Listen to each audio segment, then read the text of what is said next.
नमस्कार जी। हाँ, सत्साई भगत जी। क्या नाम है बहन जी आपका? मेरा नाम शकुंतला भगत जी। बहन जी आप कहाँ के रहने वाले हैं? दिल्ली के रहने वाले हैं। बहन जी संत रामपाल जी महाराज से नाम दीक्षा लेने से पहले आप क्या भक्ति साधनाएं करते थे? भगत जी ब्रह्मा विष्णु महेश दुर्गा इन सब की भक्ति करते थे और मेन जो है हम शंकर भगवान को ज़्यादा मानते थे।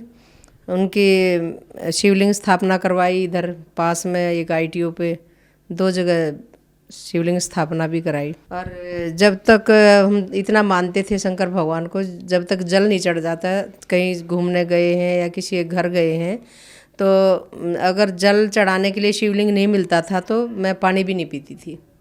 जब तक खाना तो दूर की बात है, पानी तक भी मैं ग्रहण नहीं करती थी। बहन जी पहले आप ब्रह्मा विष्णु महेश की भक्ति करते थे, शंकर जी को अपना मुख्य इष्ट मानते थे और शंकर जी को जल चढ़ाकर ही आप भोजन ग्रहण करते थे। आपकी भक्ति में बहुत गहरी आस्था थी। तो जो ये भक्ति साधना आप करते थे इनसे आपको क्या लाभ प्राप्त हुए? भगत जी लाभ तो कुछ हुआ नहीं, नुकसान तो हुआ। एक बेटा था सबसे बड़ा, वो थोड़ा सा गर्म पानी से गिर गया था, हिप्स थोड़े से हुए थे, कोई ज़्यादा जला भी नहीं था, उससे वो एक्सपायर हो गया था। इसके बाद ये 3 बच्चे हुए। ये भी ऐसे बीमार सा रहता था, लड़का भी और लड़की को भी दौरे पड़ते थे, दोनों को दौरे पड़ते थे। बहुत दुखी हो गई। मैंने कहा एक तो चला गया, अब इनको भी दौरे पड़ने लग गई, पता नहीं अब। और शंकर भगवान से इतना प्रार्थना करते थे। बहन जी आपने बताया कि शंकर जी की भक्ति करते करते आपके बेटे की मृत्यु हो गई, उसके अलावा आपके बाकी बच्चों को दौरे आने लगे। इन सब परेशानियों के बीच आपको संत रामपाल जी महाराज की जानकारी कहाँ से मिली? गुरुदेव का सत्संग था वहाँ पे गांव में। मम्मी ने कहा कि गुरुदेव आ रहे हैं, रामपाल जी महाराज आ जाओ तुम भी।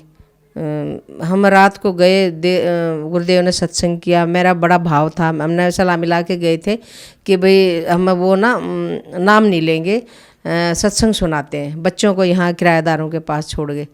तो हमने वापस आना ज़रूरी था। गुरुदेव आए, मैंने बड़ी भक्ति भाव से परमात्मा के रामपाल जी महाराज के चरण धोए। जब सलाह ये थी कि भी नाम बाद में लेंगे, पहले शिवलिंग स्थापना कराएंगे, नहीं तो भगवान रुष्ट हो जाएंगे। तो इन्होंने भगत जी गुरुदेव ने सत्संग किया। तो जब आए तो गुरुदेव मैंने बड़ी भाव से चरण धोए।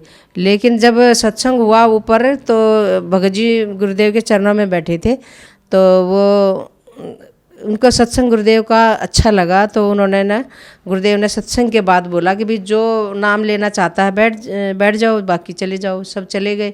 इन्होंने भी, ये भी भगत जी बैठे रहे। सारे परिवार ने नाम ले लिया और मैं नीचे आ गई। जब संत रामपाल जी महाराज सत्संग के बाद गए तो मेरा बस गुस्सा था थोड़ा कि फिर मैंने चरण भी नहीं छुए। अज्ञान था ना, इस वजह से।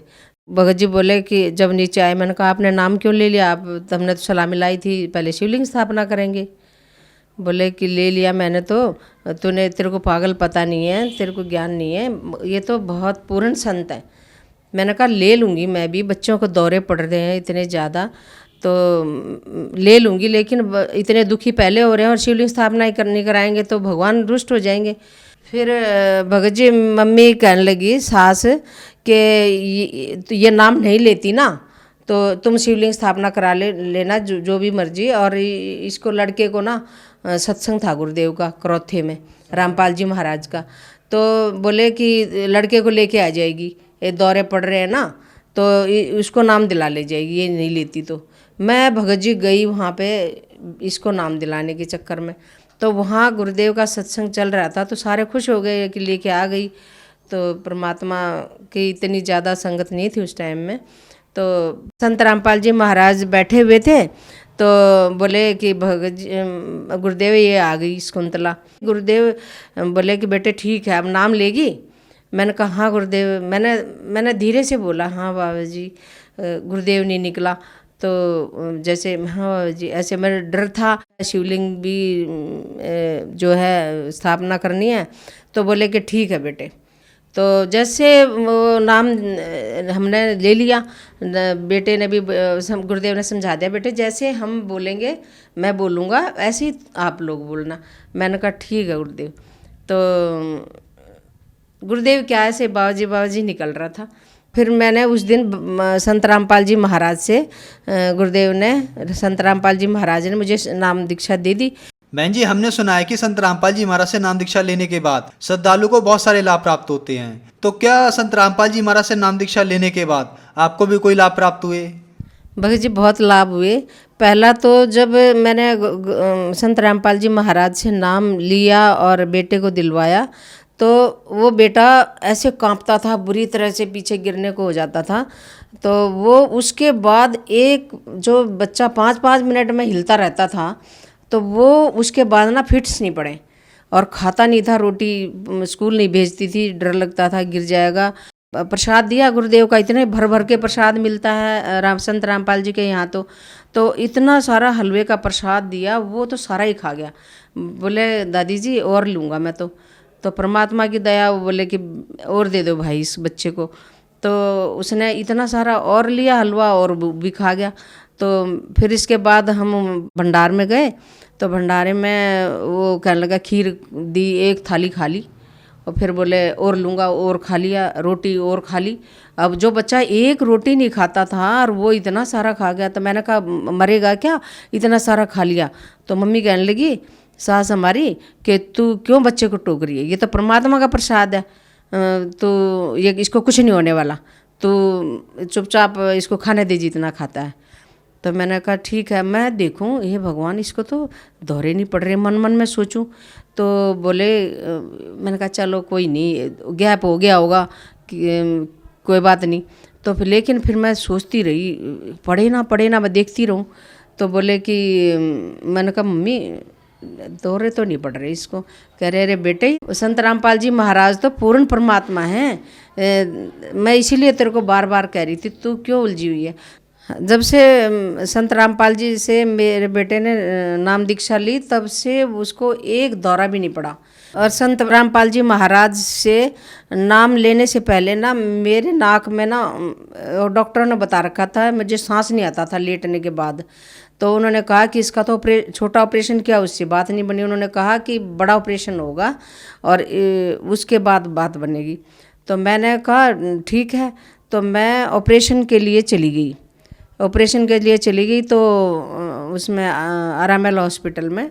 तो उन्होंने कहा कि मेरे को थोड़ा शुगर की सी शिकायत थी। तो मैंने कहा कि गुरुदेव से पूछा, कहने लगे संत रामपाल जी महाराज से, बेटे देख लो जैसे करें डॉक्टर। फिर मैंने मन में मैंने प्रार्थना की कि हे संत रामपाल जी महाराज, हे गुरुदेव, मेरे को जो है बिना ही ऑपरेशन के ठीक करो, बस इतनी दया करो। तो सबके तो ऑपरेशन हो गए। मेरा एक दिन एडमिट रही, तो सबको मेरे को वो ड्रेस भी पहना दी, इंजेक्शन भी दे दिए और सबको तो ऑपरेशन हो गया।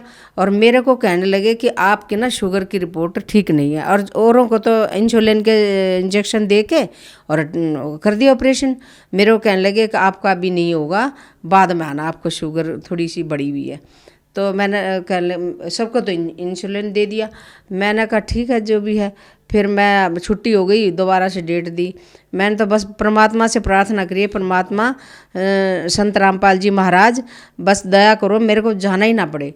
मेरे को तो भगत जी ऑफिस में गई हुई थी मैं, तो मैंने बस ऐसे मैंने खींचा नाक को, तो ऐसे मलगम सा निकला। और मेरा तो वो परमात्मा ने ऐसा ऑपरेशन कर दिया कि ऐसे लाल लाल सा खून निकला, और मेरा तो बिल्कुल नाक, वो दिन है आज दिन है, बिल्कुल सही हो गया। दूसरा लाभ ये हुआ भगत जी।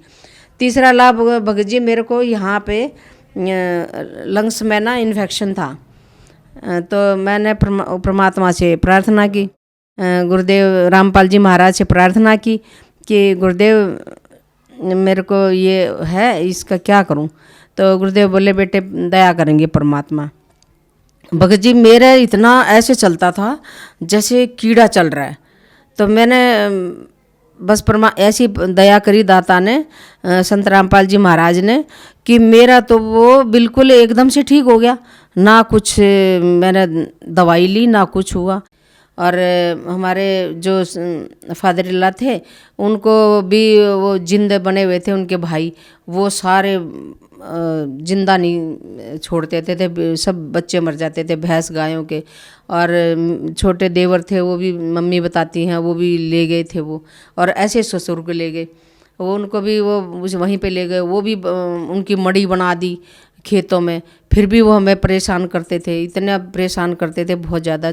फिर संत रामपाल जी महाराज से अरदास लगाई है, गुरुदेव हे परमात्मा, तो इसका क्या करें। संत रामपाल जी महाराज ने कहा कि तुम बेटे पहले भूतों को भगाओ, तुमने तो भूत उनको जब जैसे दोगे तो वो तो आएंगे ही, उनको उखाड़ो।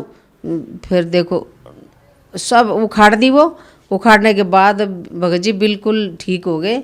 और मेरी सास में भी आते थे, वो भी ठीक हो गई, अब कोई प्रेत नहीं था। आज संत रामपाल जी महाराज की दया से मेरा पूरा परिवार सुखी है भगत जी।